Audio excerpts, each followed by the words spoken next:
Assalamualaikum warahmatullahi wabarakatuh. Perkenalkan, nama saya Astrid Mutiareka Putri. Saya dari ruang 605, yaitu saya ingin mengikuti ujian tengah semester Manajemen Keuangan Internasional. Di sini saya akan menjelaskan tentang peramalan nilai tukar. Apa sih peramalan nilai tukar itu? Nilai tukar adalah sejumlah uang dari suatu mata uang tertentu yang dapat dipertukarkan dengan satu unit mata uang negara lain. Apa yang harus dilakukan agar kita bisa mengalami kerugian yang lebih kecil?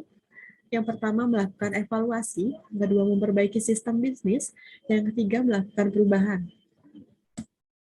Di sini sudah ada gambarnya, yaitu forecasting exchange rates. Perawalan nilai tukar, tujuannya di sini sudah ada, dolar penghasilan cash flows naik, dan biaya modalnya turun, sehingga nilai saham meningkat. Bagaimana teknik-teknik peramalan nilai tukar? Yang pertama, peramalan teknis atau bisa disebut technical forecasting. Merupakan peramalan yang didasarkan pada harga atau tren historis, dan ada juga beberapa model time series yang mengukur rata-rata bergerak. Peramalan teknis untuk nilai tukar serupa dengan peramalan teknis untuk harga saham. Jika pola pergerakan nilai tukar sepanjang waktu kelihatan acak, maka peramalan teknis tidak tepat. Kecuali kalau tren historis dalam pergerakan nilai tukar dengan diidentifikasi, pengkajian atas pergerakan masa lalu tidak akan bermanfaat untuk memprediksi pergerakan di masa depan. Dan yang kedua ada peramalan fundamental. Didasarkan pada hubungan fundamental antara variabel-variabel ekonomi dengan nilai tukar, jika nilai berjalan dari variabel-variabel ekonomi ini, serta dampak historisnya atas nilai valuta diketahui, koperasi-koperasi dapat membuat proyeksi nilai tukar. Yang ketiga ada peramalan berbasis pasar, yaitu proses pengembangan proyeksi dari indikator-indikator pasar yang dikenal dengan peramalan berbasis pasar. Biasanya didasarkan pada koperasi-koperasi dapat menggunakan course spot untuk melakukan peramalan. Karena course spot mencerminkan ekspektasi pasar mengenai nilai course spot, dalam beberapa saat ke depan memakai course forward. Course forward bisa berfungsi sebagai basis peramalan karena course forward mencerminkan ekspektasi pasar menyangkut course spot pada akhir horizon forward. Yang keempat ada peramalan campuran. Karena tidak satupun teknik peramalan menghasilkan prediksi yang selalu lebih baik daripada teknik lain, sejumlah perusahaan multinasional lebih suka menggunakan model peramalan gabungan atau campuran, atau bisa disebut mixed forecasting. Beberapa proyeksi untuk satu valuta tertentu dapat dikembangkan menggunakan beberapa teknik peramalan. Masing-masing teknik yang digunakan diberikan bobot dan jumlah bobot totalnya 100%, teknik yang dianggap lebih Anda mendapatkan bobot yang lebih tinggi. Mengapa sebuah perusahaan biasanya menggunakan peramalan dalam nilai tukar? Perusahaan akan melakukan peramalan untuk mengambil keputusan. Yang pertama ada hedging decisions, yang kedua ada pembiayaan jangka pendek, yang ketiga ada investasi jangka panjang, yang keempat modal, yang kelima ada pembiayaan jangka panjang, dan yang terakhir melakukan asesmen pendapatan mereka. Negara mana saja yang dibuat untuk penelitian mata uang, yaitu ada Indonesia dengan Singapura, Hong Kong, dan Jepang. Hasil yang didapatkan pada penelitian ini yaitu nilai akurasi pada prediksi nilai mata uang dengan menggunakan quantum neural network sebesar 99,78% pada Singapura, yaitu dolar ke Indonesia, rupiah, 99,57% pada Hong Kong, dolar ke Indonesia rupiah, dan 99,60% pada Jepang, yen ke Indonesia rupiah. Di sini sudah ada gambar yang kedua, yaitu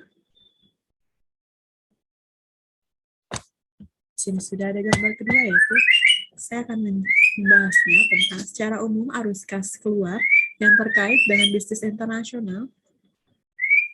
Amerika Serikat digunakan untuk membayar impor, untuk mematuhi peraturan internasionalnya, dan untuk mendukung pembentukan atau perluasan anak perusahaan asing pada saat yang sama.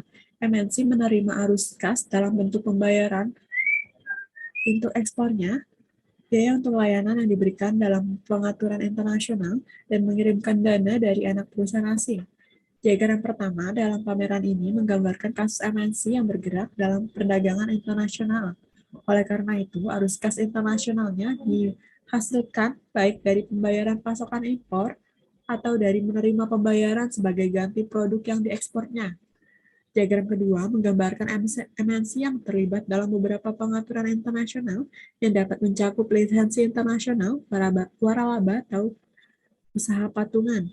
Setiap pengaturan tersebut mungkin memerlukan arus kas kecuali dari MNC di luar negeri untuk menutupi, misalnya biaya yang terkait dengan transfer teknologi atau pendanaan sebagai investasi dalam waralaba atau usaha patungan. Pengaturan ini menghasilkan arus kas untuk MNC dalam bentuk biaya untuk layanan, misalnya teknologi bantuan, dukungan, yang diberikan. Diagram ketiga dalam tampilan 1.3 menggambarkan kasus MNC yang terlibat dalam investasi asing langsung. Jenis MNC ini memiliki satu atau lebih anak perusahaan asing. Mungkin ada arus kas keluar dari induk Amerika Serikat ke perusahaan asingnya dalam bentuk dana dan yang diinvestasikannya untuk membantu membiayakan operasi anak perusahaan asing. Ada juga arus kas dari anak perusahaan asing ke induk Amerika Serikat dalam bentuk pendapatan yang distorkan dan biaya untuk peramalan yang diberikan oleh induk. Semua aliran ini dapat diklarifikasikan sebagai dana yang distorkan dari anak perusahaan asing. Dan yang ketiga yaitu ada perusahaan menjadi mapan di pasar dalam negeri sebagai akibat dari beberapa keuntungan yang dirasakan atas pesaing yang ada, seperti kebutuhan pasar untuk setidaknya satu pemasok produk lagi karena informasi tentang pasar dan persaingan lebih mudah tersedia di dalam negeri. Sebuah perusahaan kemungkinan besar akan memantapkan dirinya terlebih dahulu di negara asalnya. Permintaan asing untuk produk perusahaan pada awalnya akan diakomodasikan dengan mengekspor.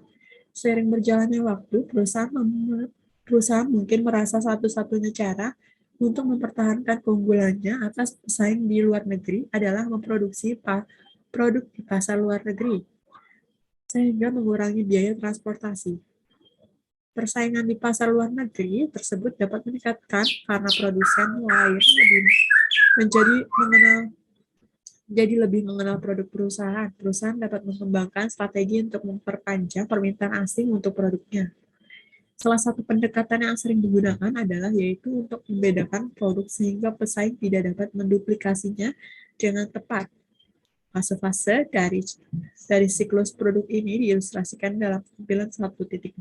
Misalnya 3MCO menggunakan satu produk baru untuk memasuki pasar luar negeri, setelah itu memperluas lini produk di sana.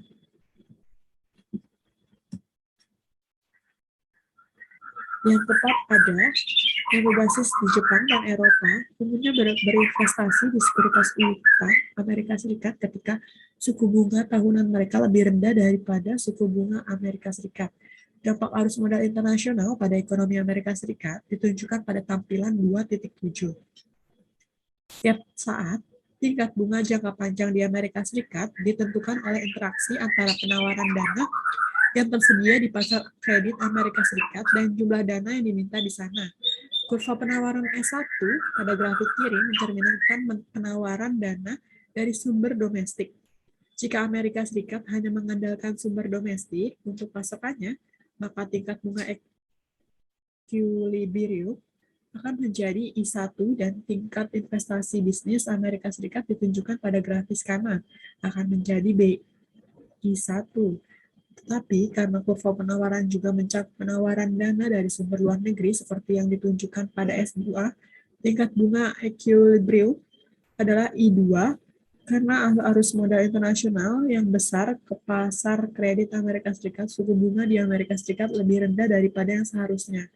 Hal ini memungkinkan biaya pinjaman yang lebih rendah, dan dengan demikian, biaya penggunaan modal yang lebih rendah di Amerika Serikat akibatnya tingkat keseimbangan investasi bisnis adalah BI2, karena tingkat bunga yang lebih rendah, ada lebih banyak peluang bisnis di Amerika Serikat yang layak untuk didanai.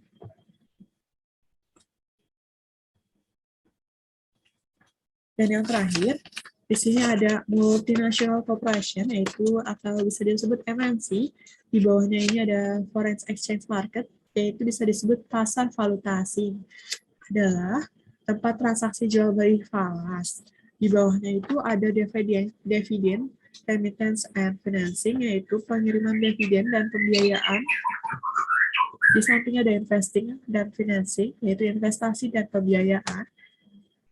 Di pojok kiri ada exporting dan importing, itu untuk mengekspor dan mengimpor. Di bawahnya ada produk market, yaitu pasar produk. Dan yang di tengah subsidiaries, yaitu anak perusahaan. Yang terakhir international financial market, yaitu pasar keuangan internasional. Begitu saja yang saya jelaskan. Mohon maaf bila ada salah-salah kata atau masih kurang ada kalimat yang berkenan di hati Bapak dosen, yaitu Bapak Iman Lubis. Terima kasih. Assalamualaikum warahmatullahi wabarakatuh.